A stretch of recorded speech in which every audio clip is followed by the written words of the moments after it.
Good morning, everyone. Welcome to the office of the Directorate for Planning and Environmental Appeals here in Falkirk. It's 10 AM, so I will open the meeting. My name is David Liddell. I'm the reporter appointed by the Scottish Ministers to report to them into the proposed Cowdenhill Quarry Compulsory Purchase Order 2019. And with me here is my colleague Graham Mason, who is organising the webcast of the meeting. And this is the pre-inquiry meeting arranged so we can discuss the procedural and other arrangements for holding the public inquiry. So firstly, let me just get through the usual housekeeping announcements. There's no fire alarm or fire drill planned for today, so if the alarm does go off, we just go out the door we came in, round the side of the building, and there's a courtyard right behind me, which is the muster point. If we can have our mobile phones turned to silent, please. The toilets, if you noticed, if you go through that door, there are toilets on the right-hand side. Is the temperature okay in here for everyone? It's quite warm, but let me know if it's too hot or too cold, and we can sort that out. And as you can see, we'll be using the microphones for the meeting just to aid the webcast, and so we can pick up the audio. So there's a button at the bottom closest to you, and so you just press once to turn it off quickly, and once to turn it on, once to turn it off. And when you finish speaking, if you can just turn it off again, so that we can focus on the other speaker. So I'd like now just to invite those present on behalf of the parties to introduce themselves, please. So if we start with the Acquiring Authority, Scotland Gas Networks, please.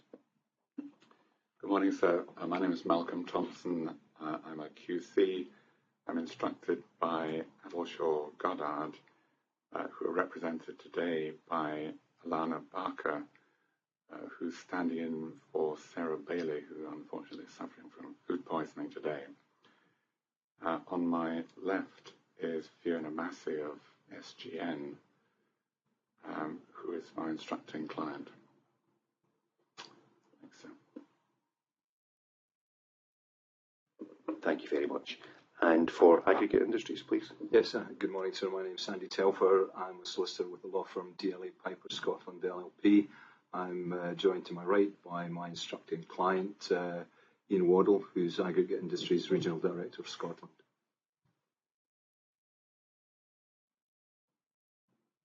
Thank you. And for Blackpool Estates, please. Good morning, sir. My name is Rory Milne from Milne Co Solicitors, and representing Blackpool Estates Limited, and on my right, Raymond McClurg from Blackpool Estates.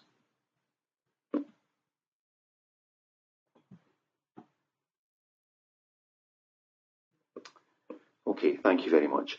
So I sent out the agenda just over a week ago. There were some spare copies there on the tables if you need them. We'll come to item 2 in a moment, where I was simply going to indicate what at this stage seemed to me to be some of the most relevant items of statute and guidance. I've seen the email exchanges between the parties in recent weeks, which are relevant to item 3, so we'll come on to that. And 5, 6 and 7 speak for themselves, but there are a few issues I think we can cover under item 4, and I want to touch on a couple of these now before we go any further. So this basically slightly out of order in terms of the agenda. It's probably helpful to just turn to a couple of these matters early on. Excuse me. It might be that you've got procedural issues or questions you want to raise as well. So without wanting to discuss the merits, I think if we can at least define a couple of the key issues that the parties think is important, then that'll probably help us as we go forward. So the first of those issues, it's often the various correspondence. There's been some discussion between Scotland Gas Networks and the objectors as to the full basis on which the latter are statutory objectors. They are statutory objectors, but I just see debate about the different plots of land, different interests in the different plots of land. So is this something that we need to address now or at some point, or can we just proceed on the basis that both are statutory objectors? That's the basis on which I've been appointed, and therefore that's enough information. I just wondered if that was something we need to focus on or not. So perhaps if Scottish Gas Networks have any view on that. I'm happy, sir, to proceed on that basis.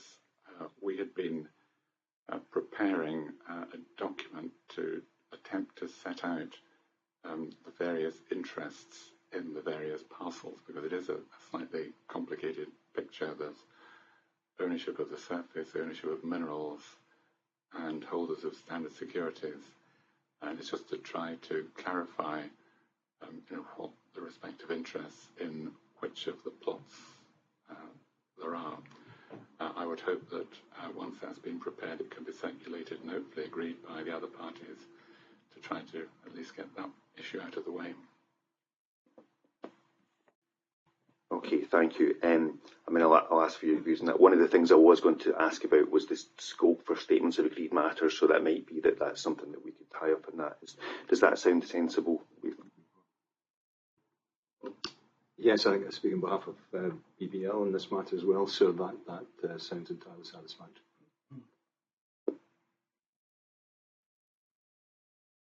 Okay, well that's good. That was straightforward. We'll come on to the arrangements for statements of agreed matters in case, but I suppose if we can take it as implied that if any statement of agreed matters would include those matters, then that's ideal. Thank you.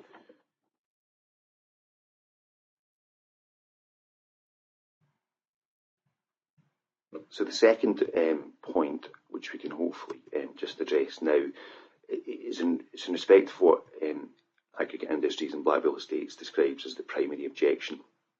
So my general understanding is that matters related to compensation are normally addressed through a separate tribunal. And in that context, the valuation of any compensation agreed would not, as I understand it, be for me. But, and again, without getting into the merits of it all now, do I understand the objector's position to be that the order should go further than is currently proposed and encompass the acquisition of the mineral rights for some or all of the affected land? Is that the nub of the position? Either the acquisition of the mineral rights or other form of burden that would effectively sterilise them in the future.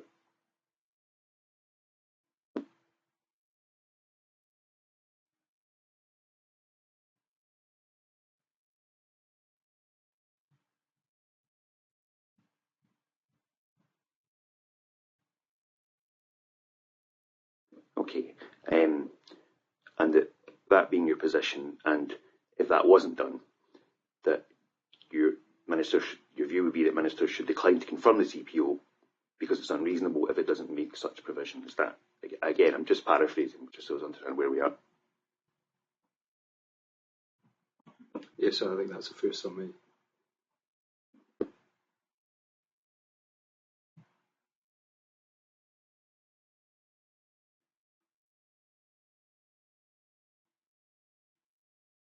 Okay, so in the correspondence, I can't. I don't think it's in the primary objection, in the initial objection.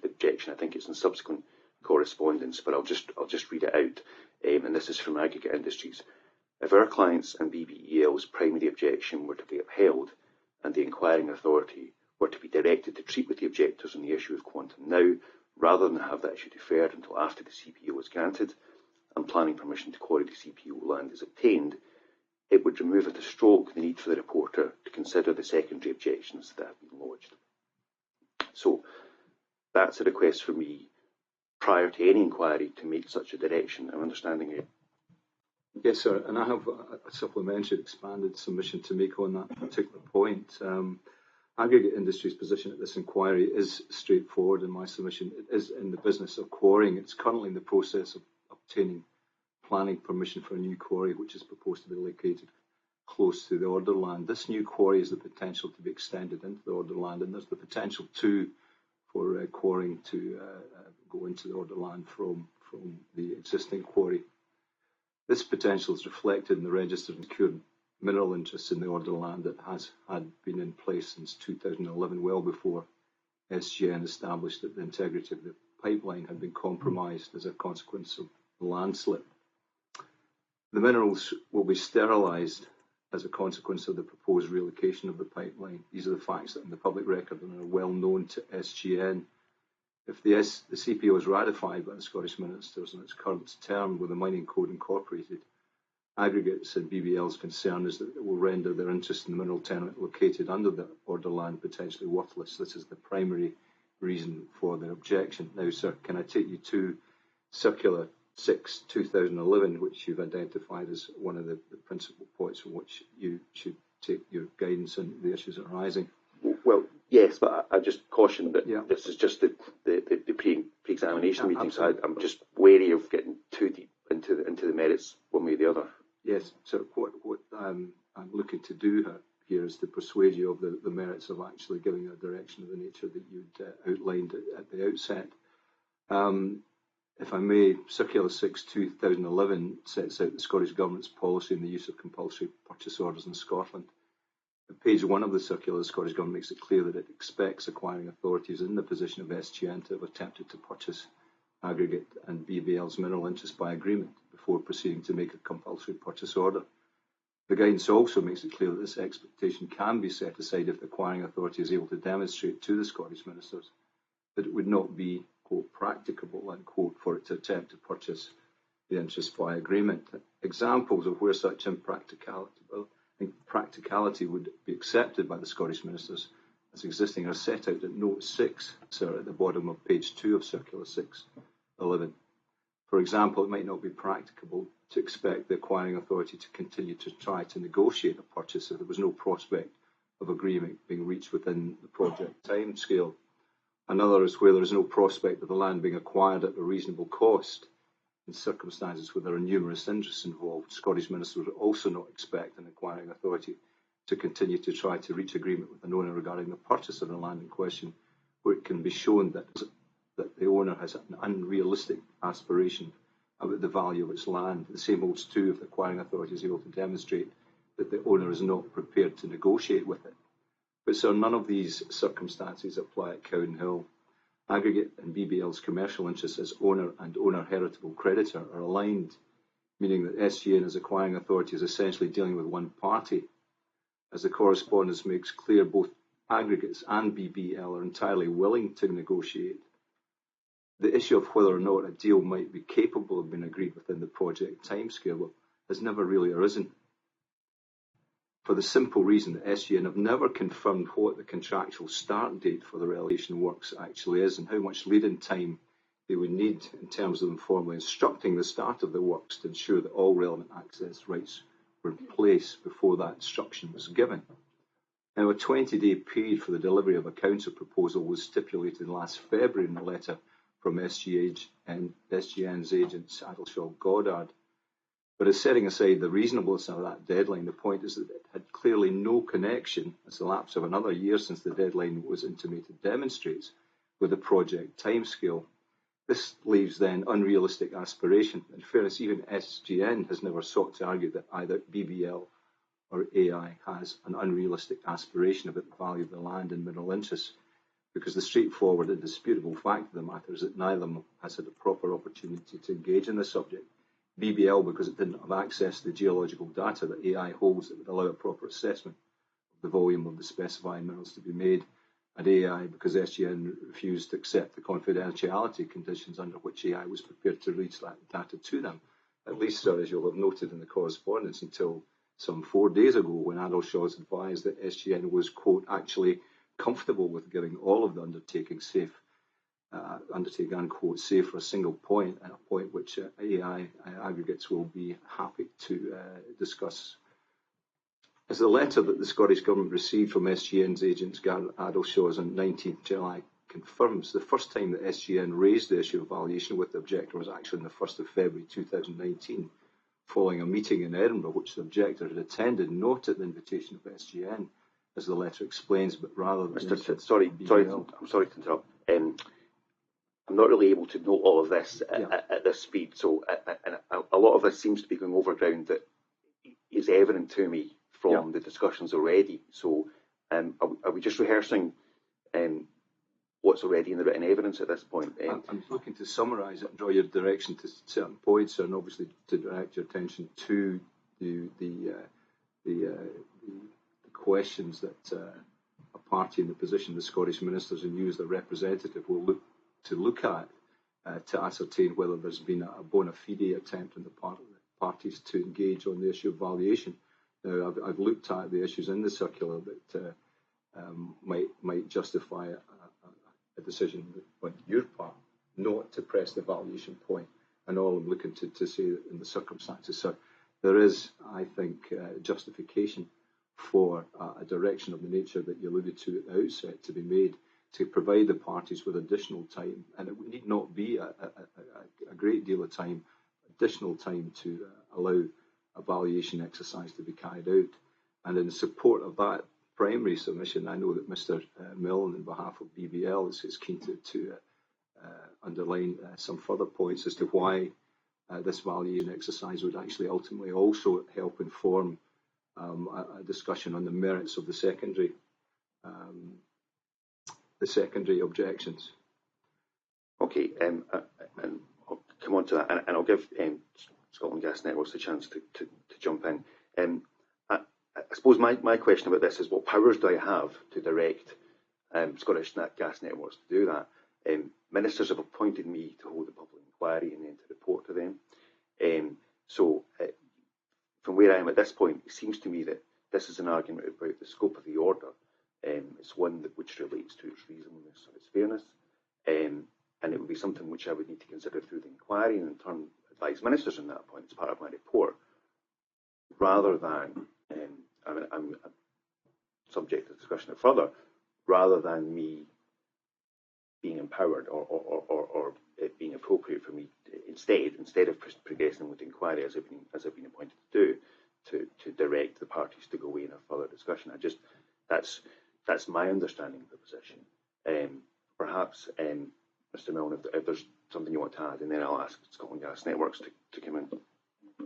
Sir, thank you. One of the key issues to date that SGN have pressed on the alternative solutions, and it goes to the question of necessity on the relocation of the pipeline, is the cost, particularly one example being the so-called southern route, which they investigated at one time. It seems to us that lacking a valuation exercise for the sterilisation of the mineral, whether either now payable by compensation at this time or as a consequence of a claim under the mining code at some point in the future, the valuation of that mineral is a key component part of deciding the question of cost as to which route is most effective.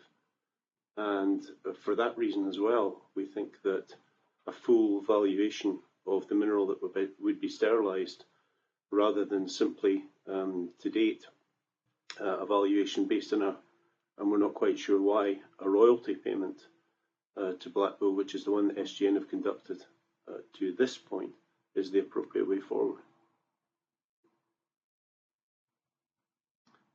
I think possibly, if I could just add to that there has been little produced by way of evidence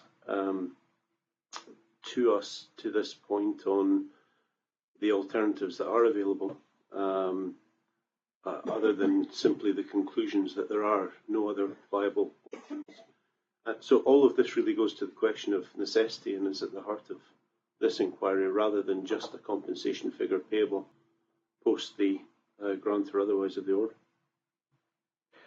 Okay, thank you. And in terms of those alternatives, there's the issue of the second route, or the southern route rather.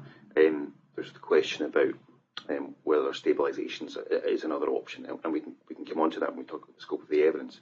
But again, those seem to me, which are perhaps matters which are fair game for the inquiry themselves, rather than something which would prevent me having the inquiry. But I'm just going to pass on to Scotland Gas Networks and see if they've got anything to add on this discussion. So only that in my submission we're in the no prospect of agreement and no prospect of agreement at reasonable cost line of territory. And it's in those circumstances that SGN are pressing on with the compulsory purchase order procedure. They've made the order. We're now in the position that you've been appointed to hold the inquiry. We're ready to go ahead with the inquiry. The issues that have been raised in my submission will all have to be explored at the inquiry. And there's nothing to be gained from pressing on with that. the order doesn't seek to acquire land, it simply seeks various rights of varying levels. There are 3 levels. The highest is a servitude. The mining code is proposed to be incorporated. There's no intention in the order to acquire land, far less minerals. And it's not obvious, certainly to me, why the present value of minerals that may or may not be sterilised at some time in the future is directly relevant to what is sought in the order. So in those circumstances, I would resist any attempt to order SGN to do anything other than proceed with the inquiry.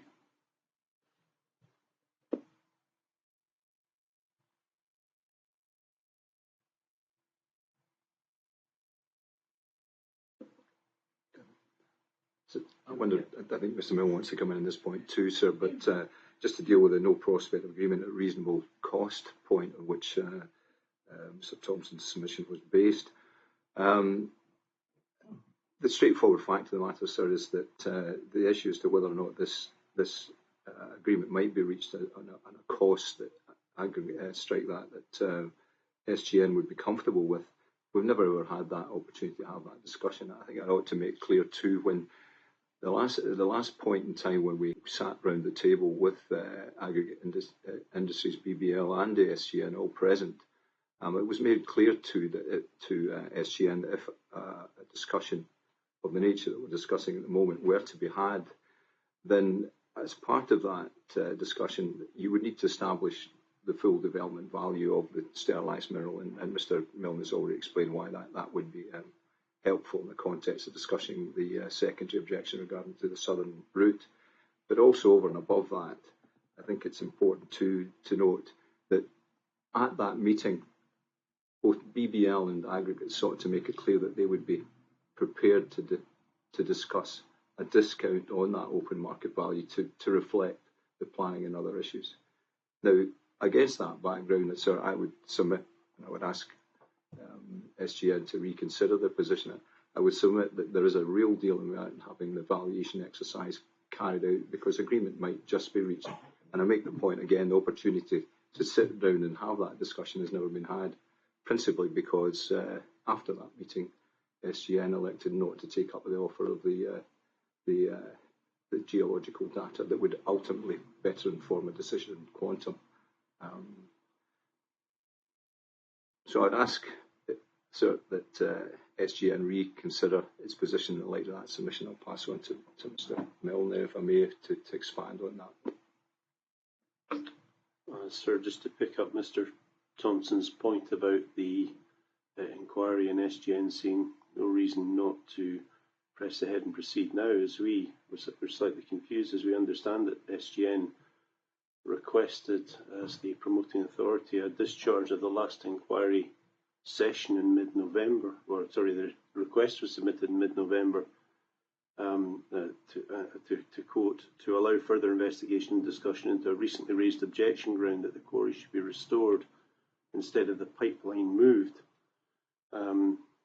Subsequently, SGN had said that it was appropriate to give parties fair notice that they were carrying out further investigation, and they also said that they would be circulating the reports as a result of that investigation in November for the parties to consider.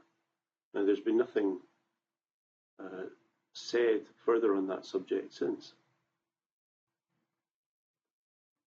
If I may, sir, just one final point. I mean, your attention was directed to the email exchanges that we've had with SGN solicitors over the course of the last week, and you will have seen there, sir, the advice that SGN are actually now prepared to take the geological data, and the implication of that is that they're prepared to treat on the issue of quantum.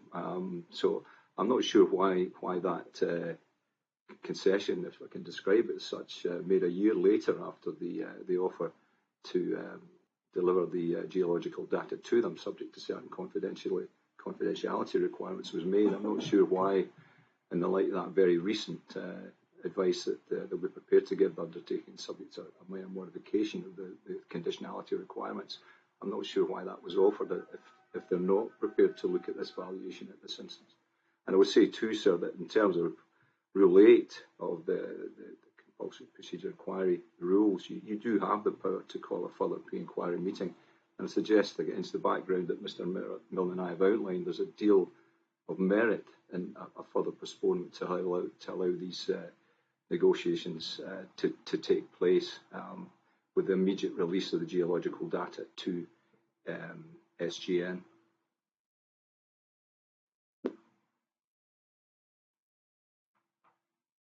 Mr Thompson, is there anything else you want to add? Yes, dealing with Mr Milne's point,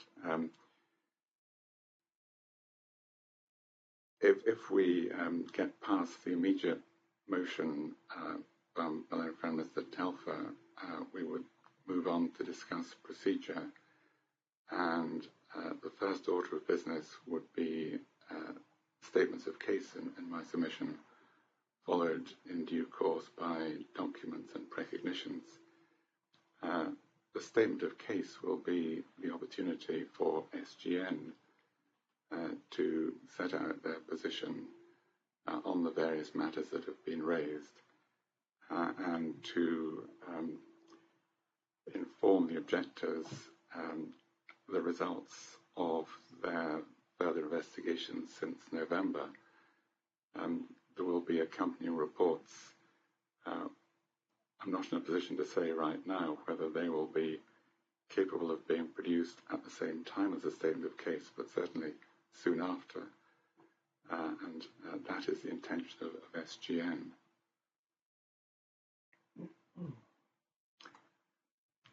I should perhaps emphasise that it's not the intention of SGN to acquire minerals, and for that reason the valuation of minerals is not, in my submission, directly relevant to any of the issues likely to arise at the inquiry. Of course, SGN are happy to look at any information provided by the objectors, but subject to that general caveat.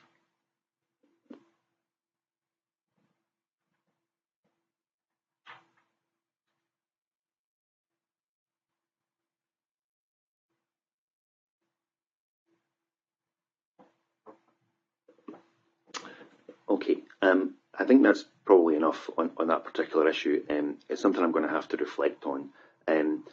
As it stands, though, and I will think about it further, but as it stands, I'm not persuaded that it's the best way of proceeding for me to given what I've heard and given what I've read previously, to ask the parties or to direct the parties to further negotiations. I think my feeling is just now that we should press on with the inquiry, and that some or all of these matters may be fair game for evidence in the inquiry itself. That's not to stop the parties, should they wish to, having further discussions, but I will give it further thought and cover this issue in the note of the meeting. Sir, can I just take from that you're reserving your position meantime on the request for the sister, or you? Yes, I mean, I'll confirm my view. To be fair to you, I do want to think about it, but my instinct is that we should press ahead. I just want to reserve my position finally in that until the note of the meeting comes out. And I wonder, sir, if I can just clarify, my friend Mr Thompson, if he can confirm in the light of what he said there that SGN will be prepared to give an undertaking to accept the geological data from Aggregate Industries, provide the confidentiality undertaking, and then look at it with a view to trying to agree the full development value of the specified minerals.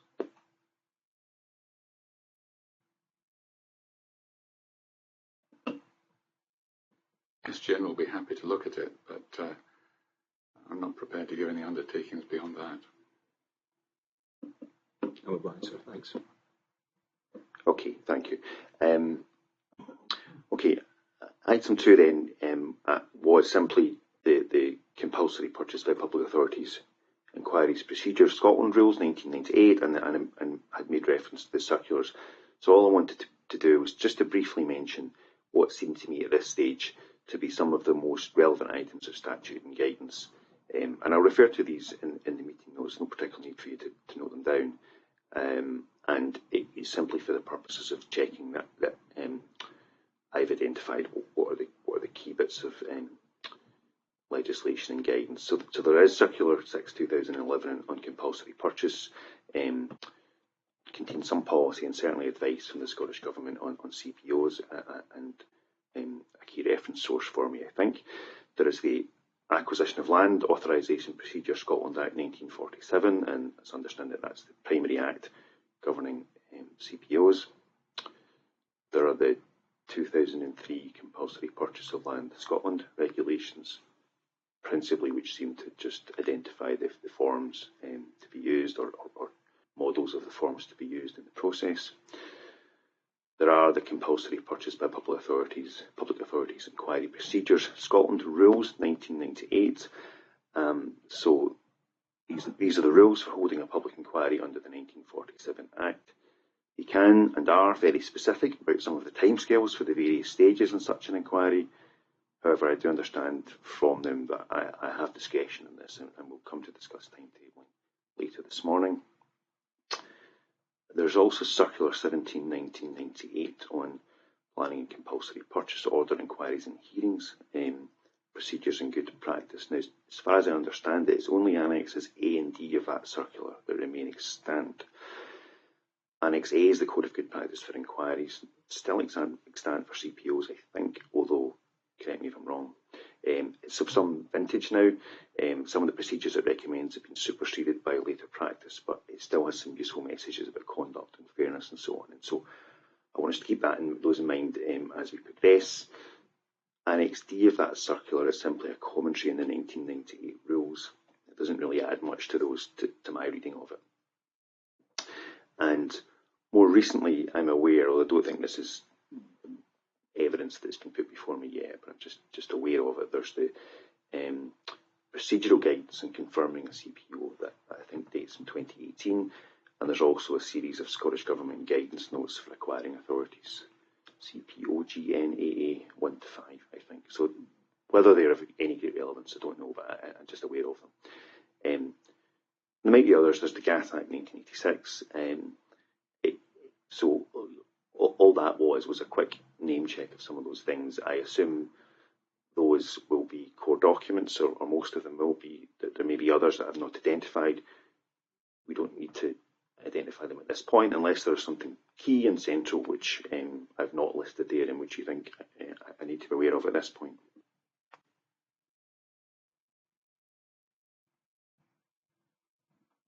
Okay, thank you.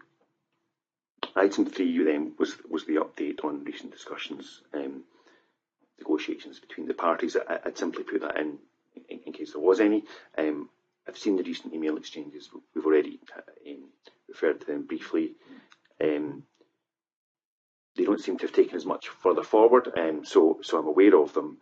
I'm not sure there's anything more that needs to be said. They might inform what we talk about later in terms of process, but I'm not sure there's anything we need to pick up on those negotiations or discussions at this point. Are you okay with that? Yes, sir. Other than the points that I've already outlaid there concerning the advice from SGN that they're prepared to take the geological data subject to a minor adjustment to the confidentiality requirement.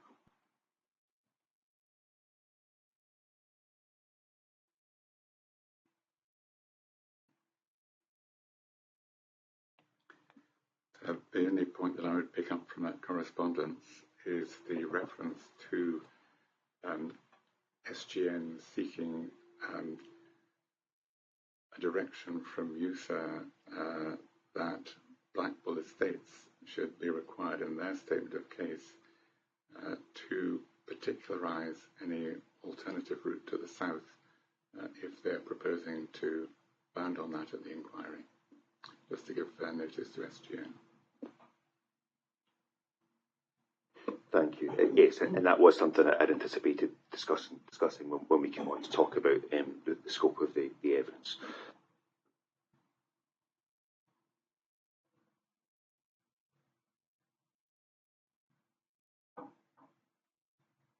so that, which is indeed item 4. I asked earlier on, the office, we sent out a letter asking for the parties to give an estimate, an indication of how many witnesses, and focusing on how many witnesses they would intend to field at the inquiry, and focusing on what subjects. Now, so I'll go around the tables, but Scottish Gas Networks at that time anticipated 7 witnesses, I think. So it may be that this is early days, but does that still sound your intention? And are you able to say what subjects that would focus on? Yes, sir. There are 3 non-SGN witnesses. One would be a planning expert giving planning-related evidence, which is obviously an important issue. There would be another witness, a senior geotechnical engineer, giving evidence on that matter, and a chartered mineral surveyor giving evidence on that matter.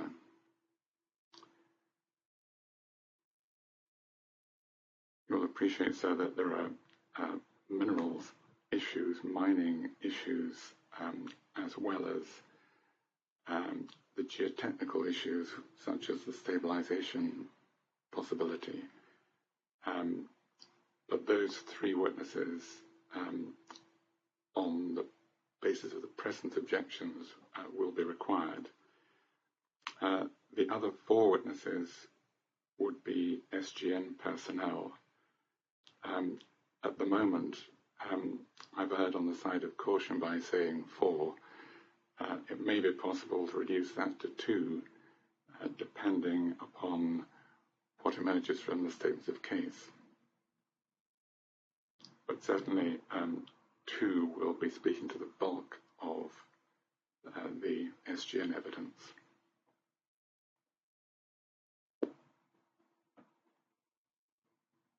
And that would relate to matters such as the operational need for the works and that kind of thing. The history of what's happened, why SGN has acted as it has, and as you say, sir, the present state, the need to do something, and the need to do the least possible to cure the present problem.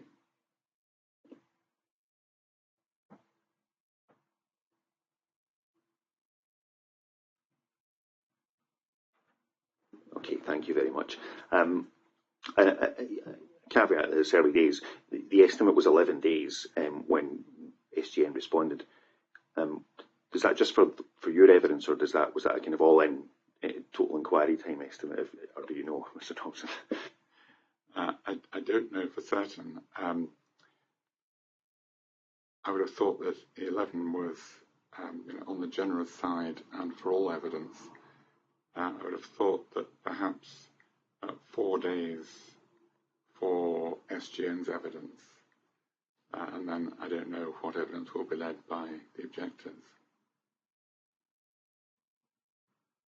And I'm assuming that closing submissions would be separately and later.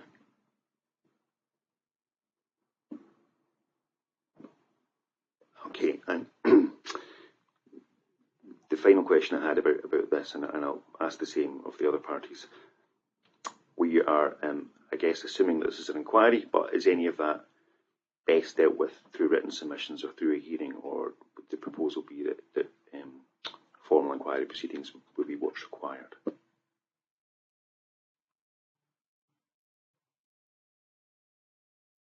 I suspect, given the difference between the promoting authority and the objectors, that probably inquiry procedure would be necessary. Although, again, if anything emerges when we see the statements of case, I'd be more than happy to look at a less confrontational format if that was possible.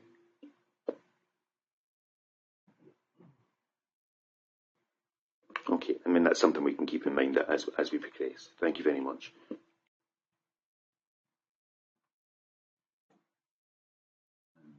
Okay, so for the objecting parties, whether AI or Black Bills first, I don't mind, whatever makes sense. Yes, and thanks for that.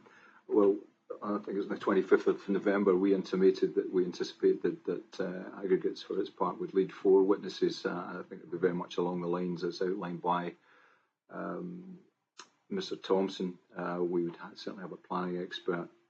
We'd anticipate having a senior geotechnical engineer and a chartered mineral surveyor.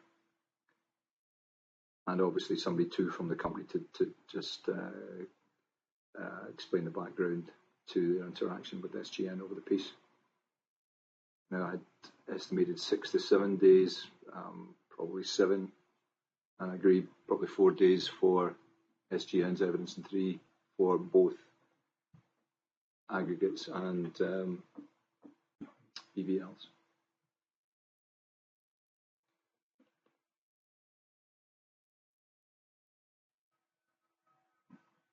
Thank you very much. So yeah, so that's pretty much as you'd already intimated.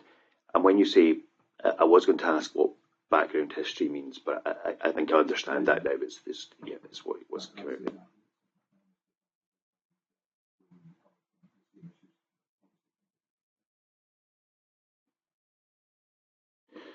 Thank you.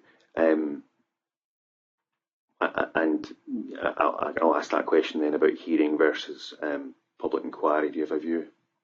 I think once the statement of agreed facts and the statements of case are in, then I think both the side and Mr. Thompson's side will be able to come to views to whether a hearing session might be more appropriate. Clearly, so we'll give you a view on that as soon as we can. Okay, thank you very much. And of course, it might be horses for courses. It depends on what subject.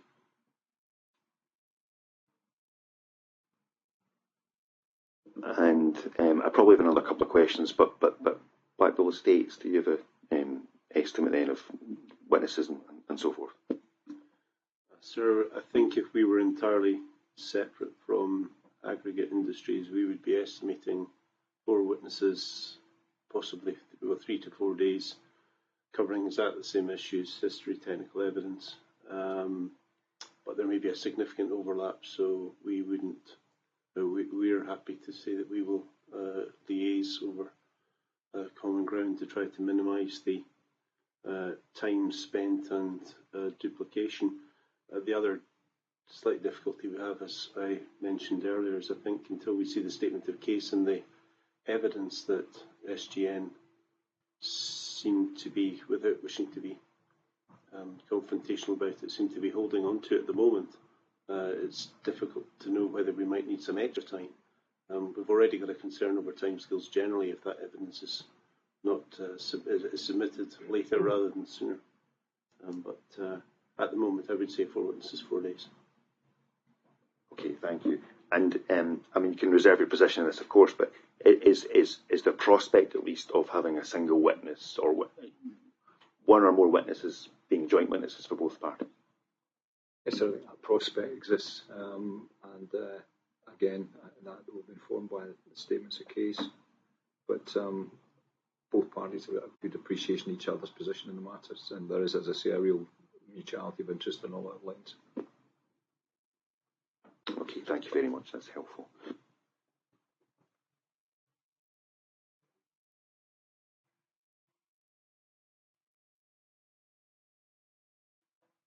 Okay, so Mr. Thompson raised the issue, well, not just Mr. Thompson, Mr. Milne also mentioned it earlier, the possibility of an alternative southern route.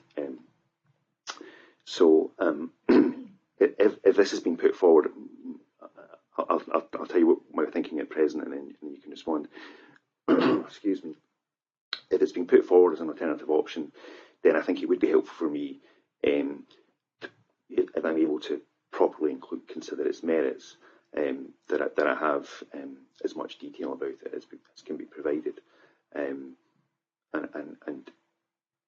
one question is, are there other ownership and other interests in that land? And if if there are, do they need to be made aware of the proposal? So my feeling is, I mean, it will be up to the objecting parties, but I guess the more information I have about that proposal, then the more confidence I will be able to have that I have enough information to consider it properly, if you see what I mean. So that would be my feeling, is that it would be better to have that exposed as much as it can be. And if we'll come on to the exchange of evidence, so the secondary question is when does that happen? Does that happen through the statements of case and the other exchanges, or is it something which needs to be shared earlier in order to inform parties' positions? I'm not sure what the views would be on that. Sir, I'm happy to share it now. It will be dealt with in the statement of case, but the southern route is actually something that's been discussed in detail with SGN going back to 2014-15. SGN produced a plan showing the southern route. In fact, there was a single plan that showed, I think, 3 or 4 different options at one time that was tabled, and our answer to that is that we would be entirely happy with the southern route as it was proposed by SGN.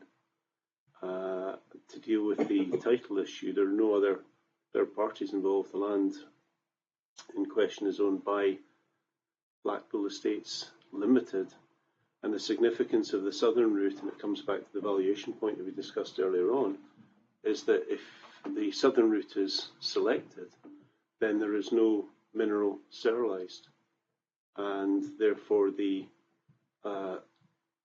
valuation and the loss questions don't arise if the southern route were to be adopted.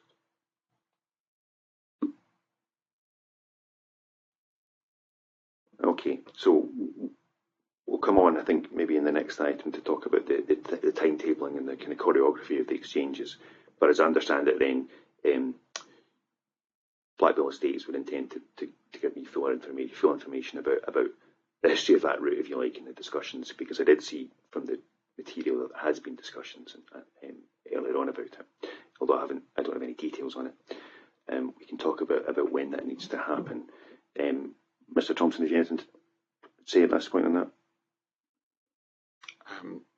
Only so that there were discussions about an alternative southern route, but that the northern route was pursued by SGN because that was the preference of Blackpool at the time.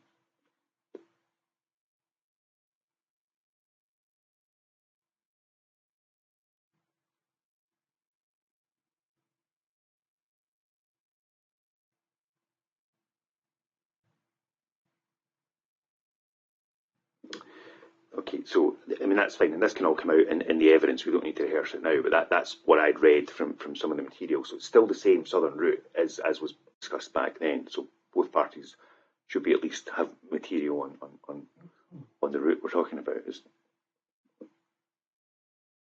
Well, it would still be helpful to know which route, or if any, Blackpool are pinning their colours to.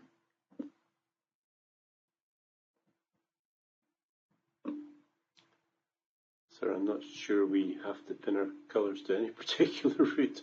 It seems to me that the southern route is simply an option that forms part of SGN's overall consideration as to which route is most effective and cost effective, which is an issue they've focused on in their statement today. Okay, well, I mean that's fine, and we can that evidence will come out as it comes out, and we'll talk about the exchanges for that shortly.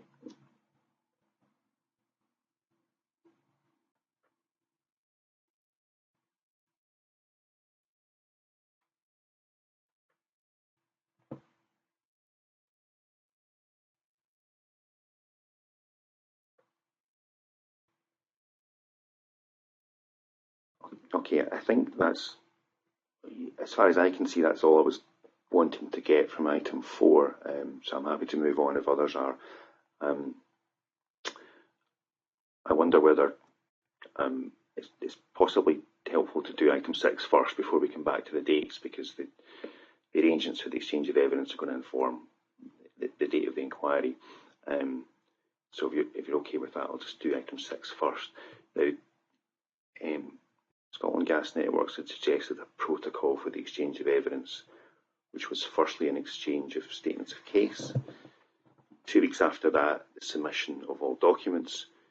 2 weeks after that, the submission of precognitions, and these precognitions being at least 2 weeks prior to the start of the inquiry. So all quite standard stuff, and that is how I understand the suggestion from SGN, and I'm quite content with proceeding on that basis. Do the objecting parties happy with that kind of sequence of exchanges? So I think, as Mr. Milne pointed out earlier, part of the problem that aggregates and BBL have is that they are unaware of certain report items of information, certain historic reports that have been commissioned by SGN, which are alluded to in the evidence, which haven't as yet been produced or exhibited. And it just strikes me that there would be merit in having those documents that Mr. Milne has alluded to submitted to the inquiry, circulated to the parties first, as that then ultimately, I think, would help better inform the statements of case, certainly on this side of the table. So that's the SGN,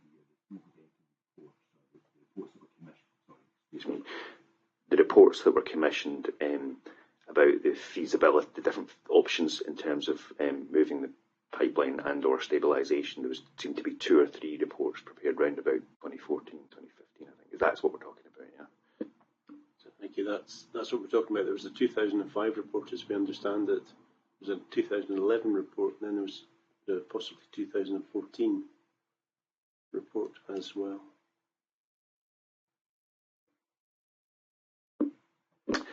These are all technical analysis of the condition of the pipeline, options for relocating or stabilisation. That's the area we're talking about here. Yeah.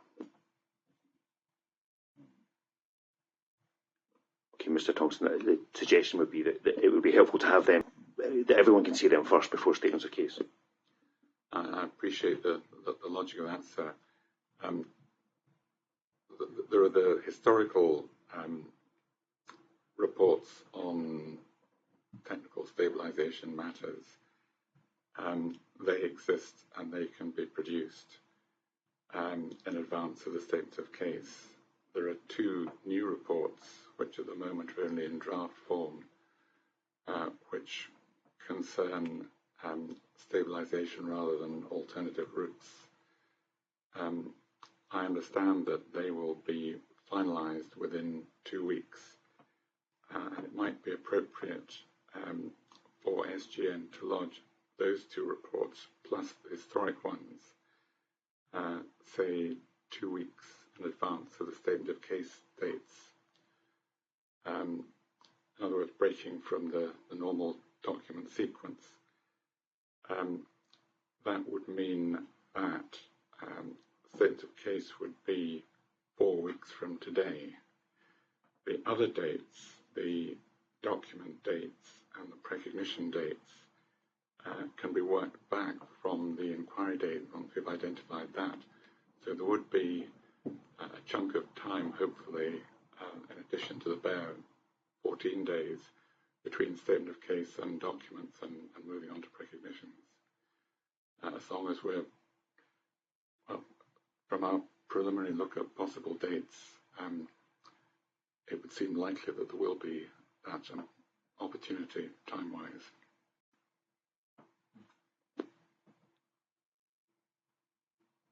Okay, well that we can talk about the precise arrangements, but that sounds helpful. Are there any? I'd made a note of various documents that parties had referred to, but I've not seen yet. So let me just find those.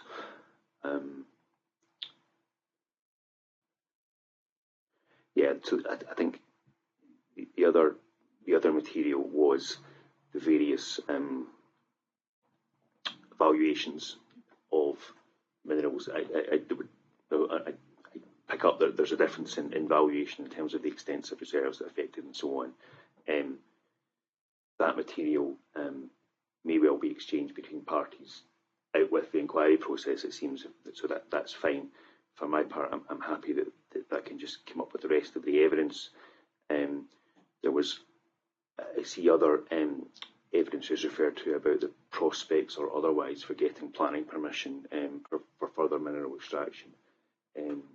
Each parties have maybe taken their own advice on that, but again, I'm content that I can just see them through the normal course of evidence. So, as it stands, then, unless you tell me otherwise, simply these historic reports prepared on behalf of Scotland Gas Networks, plus the two new ones which are still in draft, that's the only evidence which we would share prior to the statements of case. Is that, I understand getting that right?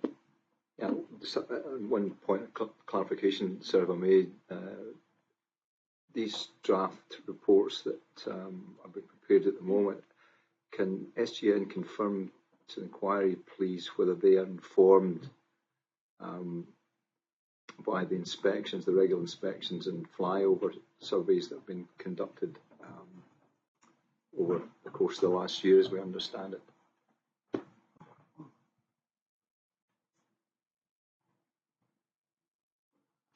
I'm told not directly. So, are there any reports that might be available that confirm what the outcome of these regular inspections have been?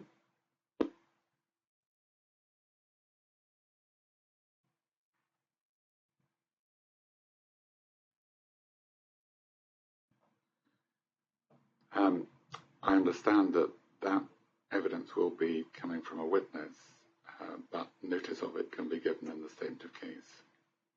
I understand that there are no specific reports that would, that there aren't weekly written reports that would inform anything at this stage.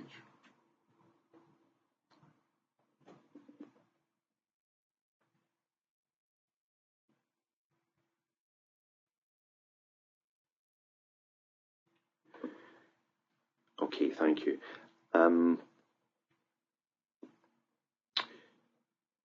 So we have already discussed, in a limited sense, the scope for a statement of agreed matters, and that was in relation to the objectors' interests in their different parcels of land.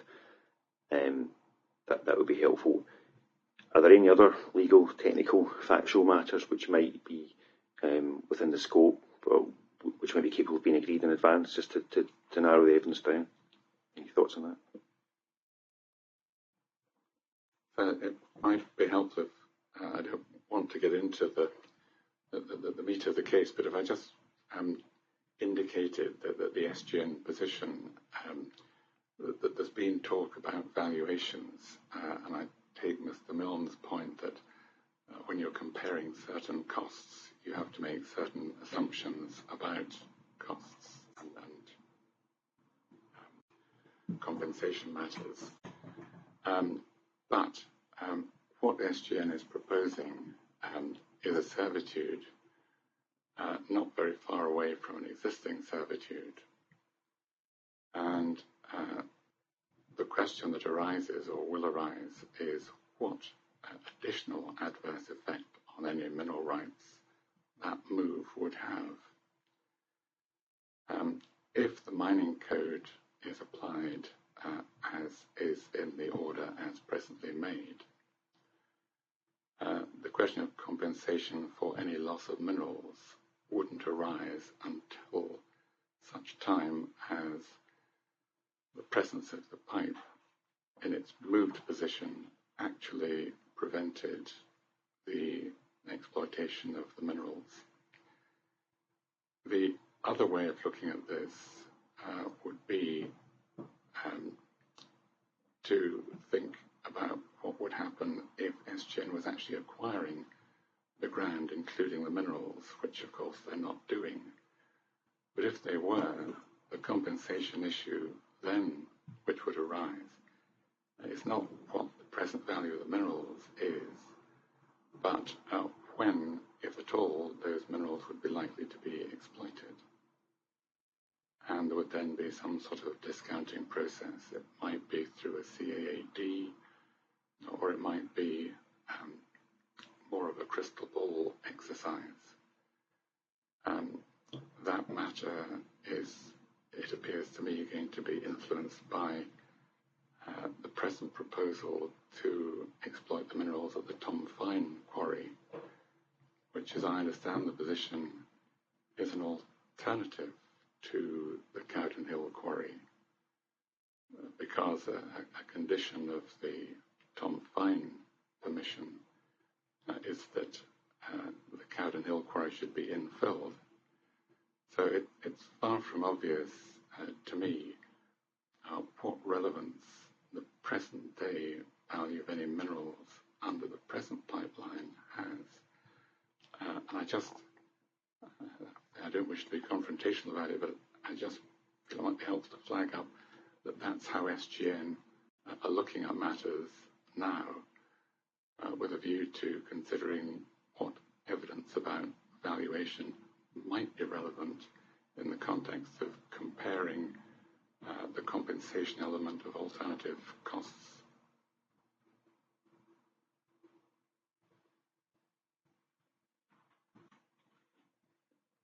Okay.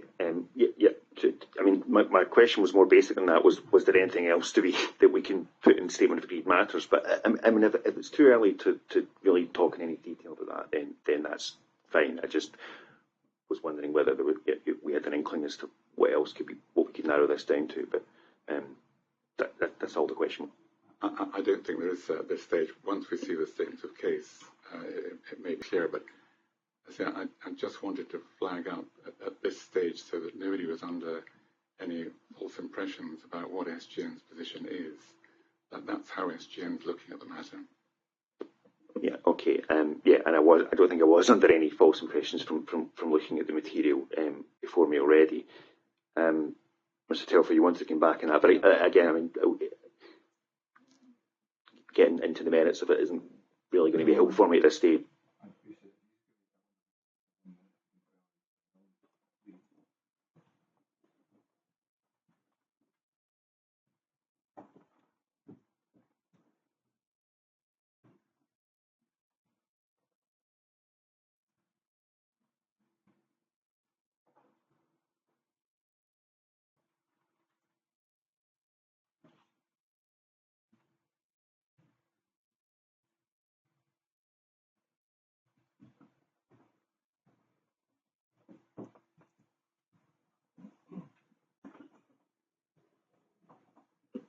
So I think just to maybe clarify the position, and this will probably be one of the matters that will be looked at in the context of the statement of agreed facts, but from a planning perspective, just what the position is on the ground in relation to planning permissions and mind grant consent decisions. But certainly as things currently stand, the position is that there's no linkage between the development of Tom Fine and the actual restoration of the quarry at Cowdenhill. The purpose of the Section 75 agreement is to ensure that there's nothing goes on at Cowdenhill whilst the quarry is in place at Tom Fine. But if planning permission is granted, then BBL and aggregates will be entitled to develop Tom Fine without any linkage to the restoration of the Cowdenhill quarry in terms of the planning permission that's going to be granted for that purpose.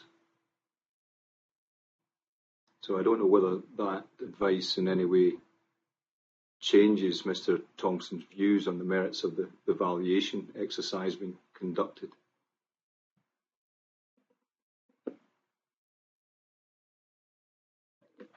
You can answer that if you want. It just strikes me that we're probably getting into too much detail for this meeting, and I've seen some of the material about the sections, the minded to grant and the Section 75 and so forth, and the proposed conditions, but I've not interrogated it any further than that, so it might not be something we need to get into any further just now. Mr. Thompson? I would only wish to say that it helps if that is the position, but it doesn't affect our view on valuation.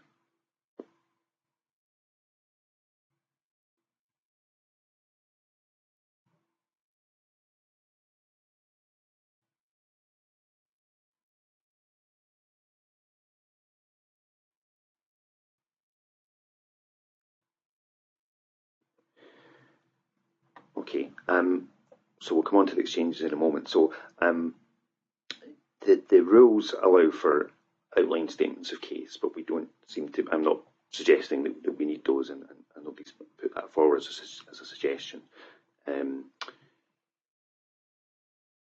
I wasn't envisaging providing for the submission of rebuttal recognitions, and you can tell me if you think there is a need for that. But on that point, the rules, unlike normal inquiries now, don't preclude recognitions over 2,000 words, but rather for a summary to be provided. I mean, my preference would be for the recognitions to be as concise as they reasonably can. Certainly, I wouldn't want technical evidence or new lines of argument exposed for the first minute recognition that such material should be presaged in a statement of case, and if that's a matter for technical documents at that point, then I think that would be helpful. I think if we do get new technical evidence coming through in the recognitions themselves, then that there is a danger of people wanting to have rebuttal recognitions, danger of excessive amounts of evidence in chief and cross-examination. So that's where I'm thinking that there may well be technical evidence which is exchanged as part of the documents, but the recognitions would be as concise as they can be, and without the need for rebuttal. So are people content with proceeding along those lines? Yes, sir, absolutely. On this side of the table, yeah. Yes, sir. Okay. And just the housekeeping points, I suppose, about the exchanges.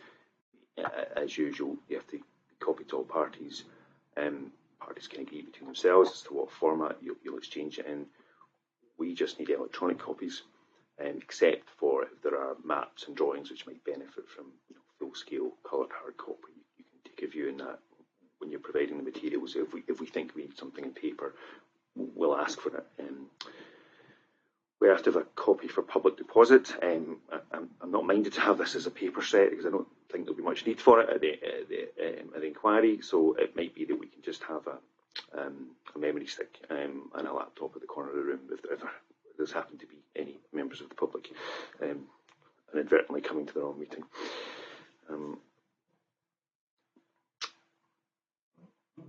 Okay, so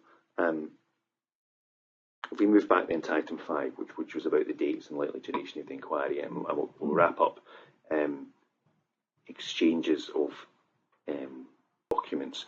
So if I, what's this, Friday's the 24th of January.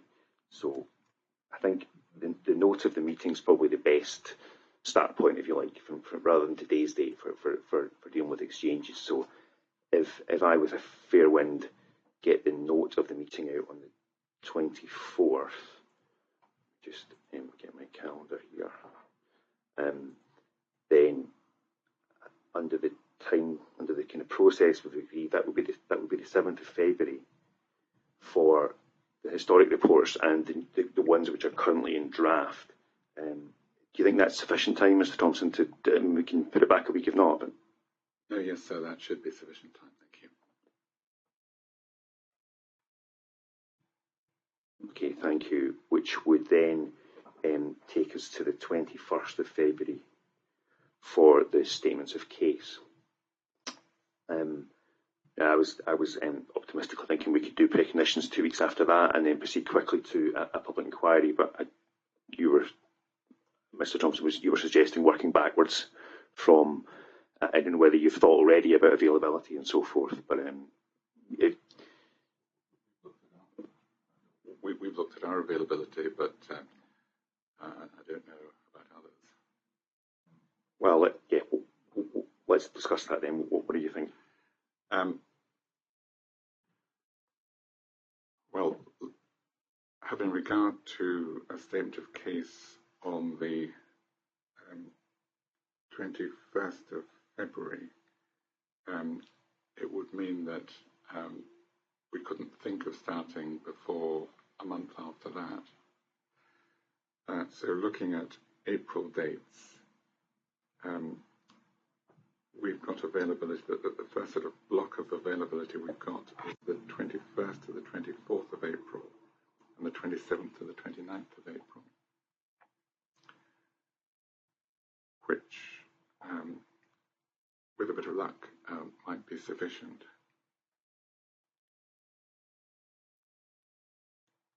Otherwise, our availability would involve looking at dates in the second half of June. We've got availability on the 2nd and 3rd of April as well, but there's probably not much point in starting for 2 days and then breaking over the Easter period and then starting again. So, subject to the availability of the objectors and their witnesses, the 21st to the 24th and then the 27th to the 29th would seem to be the best bet. Oh, sorry, of April. Yeah.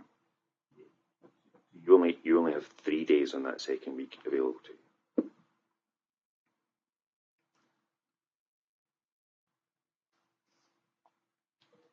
Any thoughts on dates from your side? Sir, I think that would work for us. My only concern, given the timescales we discussed earlier on, is we might run out of time at that point, and then bearing in mind what Mr. Thompson said about later dates, there might be a significant break between that and then the continuation. Yeah, I agree with that point of view, so it may well be that we need to look at June. Would your preference be not to take that chance, if you like, and have a gap, but just to defer to the end? I'll come back to Scotland Gas Nelson, but that would be your suggestion, that we just do it when we can be sure we can do it all at once. Very much the preference would be to do it all in one go. Agreed, sir.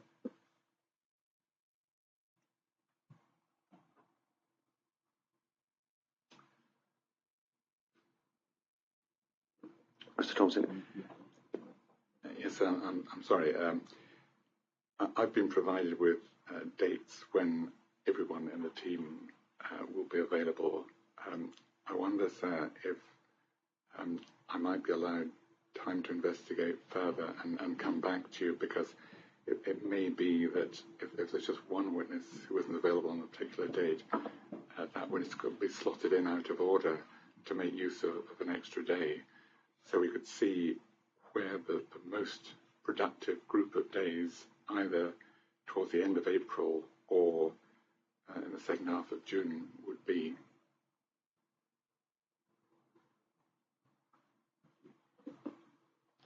So, after we all leave, you would suggest that we could just try and have some correspondence to try and pin down when we would do it best. Is that the suggestion? Yes, sir. Happy with that suggestion, sir? Likewise, sir, our only request would be not the first 3 weeks in April, but it looks like we're not looking at those dates anyway. And I take it that there wouldn't be any difficulty from anybody about taking witnesses out of order if necessary. I mean, it's obviously desirable that SGN's witnesses should go first, but apart from that.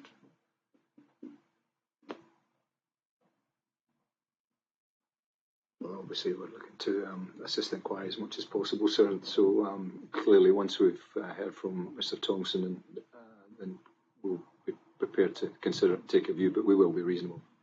So if those exchanges can, as much as they can, explain who might be taken out of order, then that would take a reasoned view on that. Thank you.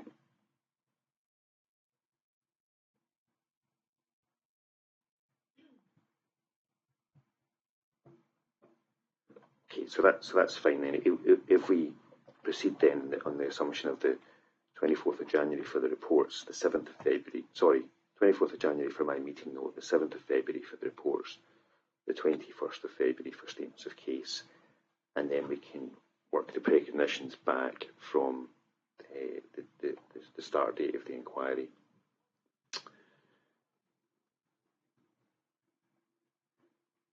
Venue for the inquiry, my feeling is there isn't going to be great public interest, and therefore we don't need a big venue. This kind of size of room would probably be big enough. So one option would be to have it here.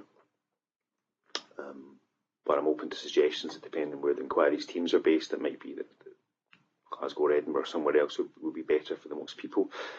We are planning to move offices May or June, I think it is. I think it may be June. But either way, our new offices will have slightly more space, so that would be an option to do it here. I don't know if there's any thoughts about venues around the table just now. We would be very happy to be here, sir. Thank you. As a Falkirk bairn, especially happy, sir, but I would, just to clarify, are you moving within Falkirk area or just across the road? Right. Even better. Happy in this side of the table, sir. Okay, well, I'll ask my colleagues to investigate that. It might not work for us in terms of blocking out our main meeting room for 2 weeks, but it might do, so we can come back to you on that. So item 7 was site inspection. I'll talk about unaccompanied site inspection first. I was planning to I haven't been or tried to have a look yet. I was planning to, and if all I can do is walk up the access track, then that's fine, unaccompanied. There's no difficulty with me being able to just do that on my own without unannounced. Is that? It's just a format.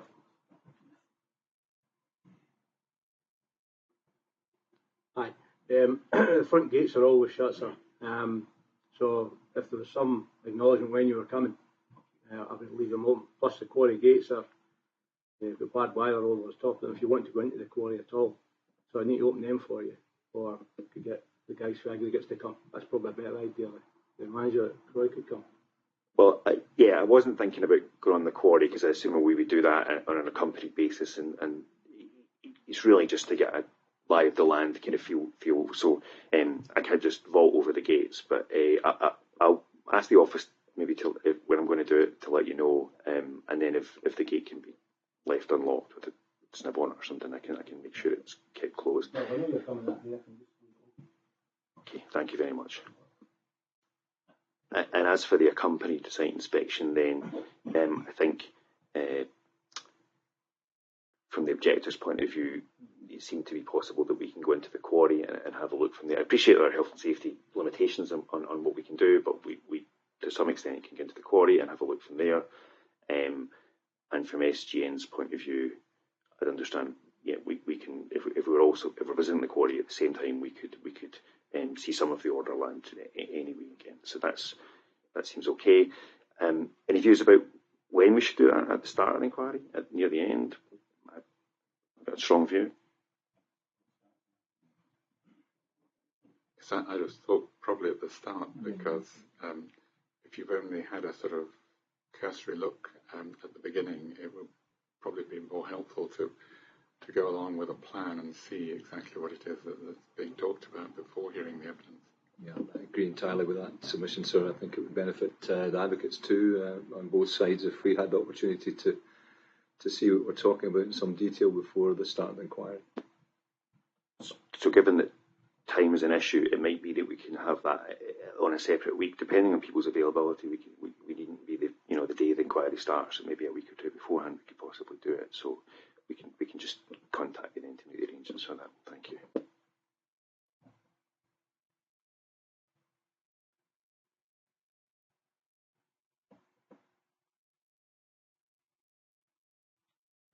Okay, the final item was just if there was anything else the parties wanted to raise.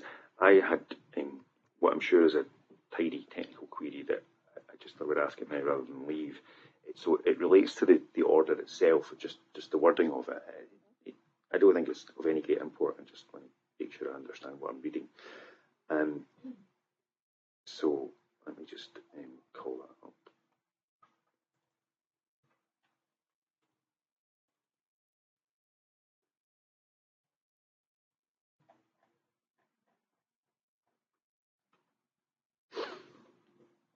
Yes, so at various times the order refers to the Glen Nevis site, and I know there's a definition of that in some of the accompanying material with the order. So what I'm assuming that the Glen Nevis is one end of where the pipeline feeds needs to. So, but the order talks about access rights. This is from paragraph 2 of the order, but there's other examples. The access rights means the rights in favour of and for the benefit of the Glen Mavis site of pedestrian and vehicular access. Now, the site of the order land isn't Glen Mavis, so I assume what that simply means is because the pipeline services the operations at Glen Mavis or is related to that. That's why that was the reference to Glen Mavis, and if it's not a sloppy cutting and pasting. It's deliberate that it does that. I just want to check that. Yes, my understanding is that because it's a servitude right that's being sought, one needs to identify what the dominant servitude is, and that was picked as the appropriate dominant interest in land. Conveyancing point. Yeah. Okay, well, so that's helpful. I have no expertise in conveyancing or property law, so I'm a planner. So bear that in mind when you frame your evidence towards me. But that's helpful clarification. Thank you. Is there any other matters that anyone wants to raise before we close the inquiry? Sorry, the pre-examination meeting. I don't think so from this side. Thank you, Sam.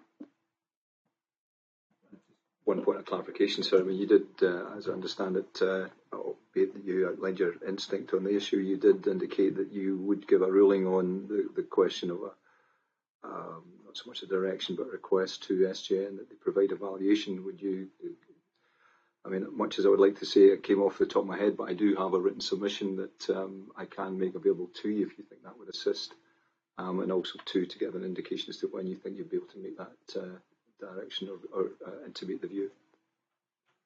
Well, as it stands, I'd want to do it as part of the note of this meeting, and that will hopefully be this week, the end of this week. Now, if Mr. Thompson's happy with being able to respond quickly enough to a written submission, then I'm happy to accept one. I don't want it to delay us too much, so that's ready to come in.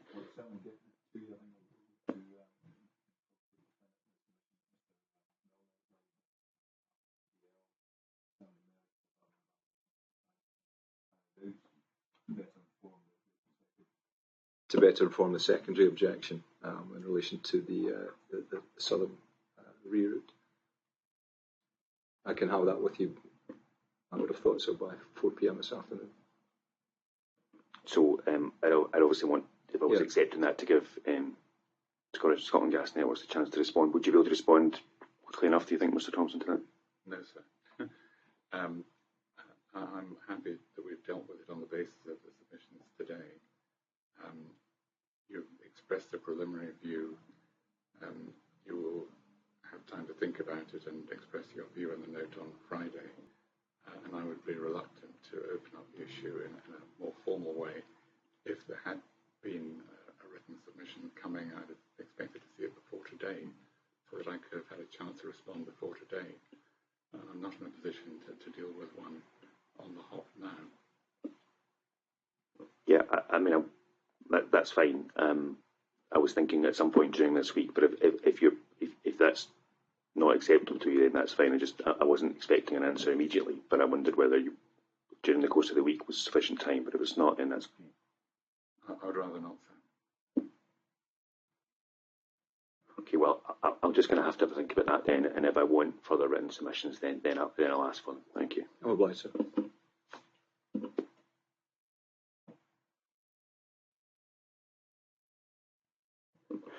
Okay, well, if there's nothing else, then I want to thank you all very much.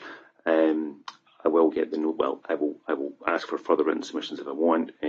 Whether I do or not, I will get the meeting note out as soon as possible, and we'll start to confirm some of the regions that we've discussed. So, thank you very much, and I'll now close the meeting. Thank you. Thank you, sir.